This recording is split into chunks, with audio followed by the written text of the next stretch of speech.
Body బాగా heat చేసింది. అలాగే ఐరన్ కూడా ఉంటుంది కదా! బోన్స్‌కి మంచిదనేసి రాగి జావ ప్రిపేర్ చేసుకుంటున్నాను. ఈ విధంగా రాగి పిండి బాగా మిక్స్ చేసుకొని పక్కన పెట్టుకోవాలి ఒక గ్లాస్‌లో. అలాగే స్టవ్ మీదేమో ఒక ప్యాన్‌లో కొంచెం వాటర్ పోసుకొని ఒక 2 గ్లాసెస్ వరకు ఆ వాటర్‌ని హీట్ చేసుకుంటూ కొంచెం సాల్ట్ ఏసి హీట్ చేయాలి. వాటర్ కాస్త మరిగిన తర్వాత మనం కలిపి పెట్టుకున్న రాగి పిండి మిక్చర్‌ని కూడా అందులో యాడ్ చేసుకోవాలి.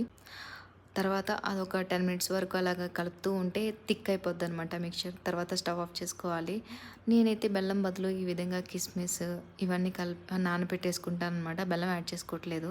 నాకు బెల్లం యాడ్ చేసుకోవడం ఇష్టం తీయగా తాగడం. ఎందుకో నాకు తీయగా తాగాలనిపిస్తది. కొంచెం లైట్‌గానే సాల్ట్ ఏసుకున్నాను కదా! Pink salt. అంత సాల్ట్ అనిపియదు. సో, బెల్లం బదులు ఈ విధంగా నేను కిస్మిస్‌లు యాడ్ చేసుకున్నాను. కిస్మిస్ అండ్ ఎండు ఖర్జూరం అనేది యాడ్ చేసుకున్నాను. హెల్త్‌కి కూడా చాలా మంచిది కదా! ఎర్లీ మార్నింగ్ బ్రేక్‌ఫాస్ట్ అనమాట నాకిది. అసల ఫస్ట్ టైం ట్రై చేశాను. చాలా బావుంది. ఆ కిస్మిస్‌లో నోటికి తగులుతూ చాలా తియ్యగా చాలా బావుందనమాట.